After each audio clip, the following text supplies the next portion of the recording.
J'aime. Bon, vous l'avez peut-être remarqué, le marché actuel, c'est une catastrophe. Ok? Pour ma part, mon folio, il est à facile divisé par 10 depuis les derniers mois. Mes positions, c'est une catastrophe. Les market makers sont en train de faire carnage. Pourquoi? Parce qu'ils veulent absolument faire sortir un maximum de personnes.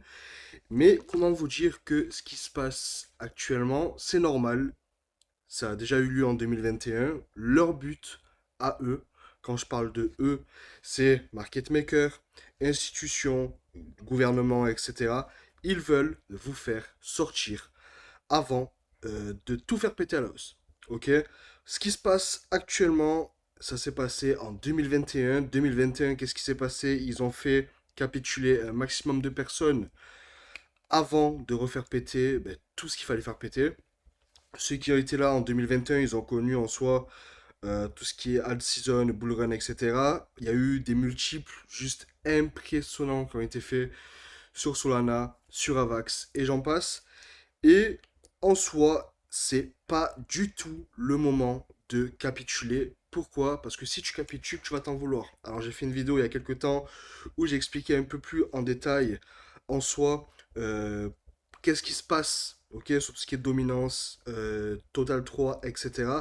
Si on regarde rapidement, on va jeter un coup d'œil très très rapidement. Je vais prendre le PC ici comme ça. Alors ceux qui me suivent depuis pas très longtemps, ils savent qu'en soi, je fais des vidéos vraiment sans montage maintenant, je n'ai pas envie de me prendre la tête. Pourquoi? Parce que quand on fait des montages, etc., ben, c'est pas terrible, terrible. Ok? Donc, on va aller rapidement ici sur CoinMarketCap et comment dire que on a la plupart des cryptos qui sont en train de se casser la gueule. Alors là, ça remonte un petit peu depuis cette dernière heure. Si on se met en 24 heures, c'est une catastrophe. Les altcoins ont mangé des claques juste c'est une catastrophe, ok? Et franchement, tout ce qui se passe, on est le 18 février. 18 février, c'est une période où ça range, mais c'est aussi une période en général où les gens se font sortir en masse. Alors je m'explique.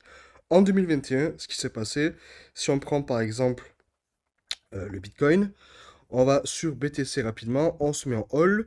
Il faut savoir qu'en février 2021, ici, on était en pleine période de correction. Comme on peut le voir ici, on avait eu un petit top et on corrigeait jusqu'à à peu près le 1er février. Puis ici, 17 février, on est reparti à la hausse.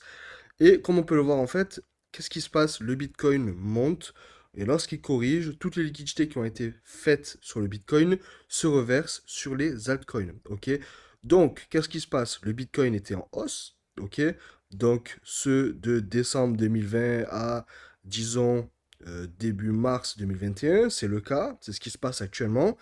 Et en fait, à partir de mai, hop, grosse correction. Et c'est là où on a eu le début de l'alt season parce que le Bitcoin corrige et toutes les liquidités se reversent sur les altcoins, etc. Ok? Donc ça, c'était un petit peu pour vous expliquer ce qui se passe actuellement sur le marché. Donc, le Bitcoin est monté, le Bitcoin va corriger et toutes les liquidités seront reversées sur les altcoins. Mais il y a une notion assez importante à savoir, c'est que on a des entités, donc des market makers, qui font en soi un boulot plutôt catastrophique dans le monde de la crypto. Pourquoi? Parce que, premièrement, pour eux, ben, leur but principal est de se blinder, de faire un maximum de profit possible, mais ça va être aussi de manipuler un maximum les marchés pour faire sortir un maximum de personnes. Alors attendez, je vais boire un petit peu. Qu'est-ce qui se passe? Ils vont, en fait, les market makers, grosso modo, ils ont une grosse partie des supply des tokens. C'est-à-dire, sur toute l'offre en circulation, ils ont un certain pourcentage. Ça peut être un pourcentage qui est raisonnable, ça peut être 1, 2, 3%, mais ça peut être aussi des pourcentages assez abusés. Et pourquoi ils font ça? Parce qu'en accumulant un maximum de supply, ils vont pouvoir par la suite lancer des longs et des shorts. Comme cela, ben, en soi, si ils veulent faire de l'argent, ils vont pouvoir le faire dans les deux sens. Donc, s'ils long, ils vont acheter en masse, ils vont faire monter le prix et ils vont être doublement gagnants. Ok? S'ils short, ils vont vendre leur token et en collatéral, ils vont avoir un short. Du coup, ils vont faire doublement de profit aussi. Ok? Qu'est-ce qui se passe aussi? C'est que vu qu'ils ont le money glitch, ils ont en soi la possibilité de faire sortir un maximum de personnes et c'est dans leur intérêt de le faire. Pourquoi? Parce que s'ils font sortir un maximum de personnes, ça va créer de la panique. Qui dit créer de la panique dit en soi pouvoir acheter plus bas. Et qui dit pouvoir acheter plus bas dit ben, pouvoir se blinder. Et lorsqu'ils vont reprendre la manipulation, ben, en soi, ils vont pouvoir faire beaucoup plus de profit. Et il faut savoir que ces market makers-là sont souvent associés avec les exchanges. Alors pourquoi? Alors, il y a plusieurs raisons, mais la raison principale, c'est déjà fournir de la liquidité. Deuxièmement, remplir des ordres. Donc en fait, en remplissant des ordres, ils vont fournir la liquidité. Mais surtout, pouvoir accumuler des tokens afin de pouvoir payer, financer des listings. Ok? Donc, il se peut que ton même coin préféré, alors je te parle, est en train de tomber très très bas, comme c'est le cas avec Fog. Il se peut aussi que ton altcoin préféré se fait dump. Pourquoi? Parce qu'ils sont en train de manipuler les cours et ce de façon très brutale afin de pouvoir premièrement faire de l'argent sur tout ce qui est long et short. Deuxièmement, pouvoir par la suite recharger plus bas suite à la panique qu'ils auront du coup installée sur le marché. Et troisièmement, pouvoir organiser des listings, pardon. Qui dit listing dit par la suite ben, faire du profit parce que lorsqu'il y a une annonce de listing sur Coinbase, Bybit, Binance, BitGet et j'en passe, ben, il y a du profit. Donc eux, les market makers, sont en fait, c'est leur intérêt en soi de pouvoir accumuler et manipuler le marché un peu comme ils le souhaitent pour pouvoir faire paniquer un maximum de personnes ou faire acheter un maximum de personnes pour que eux réalisent du profit et pour eux aussi pouvoir remplir les ordres par la suite. Parce qu'il suffit qu'il y a, admettons, un énorme long ou un énorme short sur un même coin. Ok? Les liquidités sur les mêmes coins sont assez faibles. Ok? Donc, alors quand je dis assez faible, je dis faible comparé à d'autres altcoins. Ok? Je parle des mêmes coins là par exemple. Qu'est-ce qui va se passer? Eux vont directement ben, lancer un ordre pour essayer de counter ce long ou ce short afin de pouvoir liquider cette personne et pouvoir, eux, par la suite, pouvoir continuer un petit peu leur travail tranquille. Donc, lorsque vous voyez des tokens se faire pousser à la hausse ou se faire pousser à la baisse, qu'est-ce qui se passe en réalité? Ils sont en train de manipuler le cours pour faire capituler un maximum de personnes, pour que aussi, en partie, pouvoir faire liquider des ordres. Donc, quand je parle de liquider des ordres, c'est liquider des futurs, hein, long, short, etc.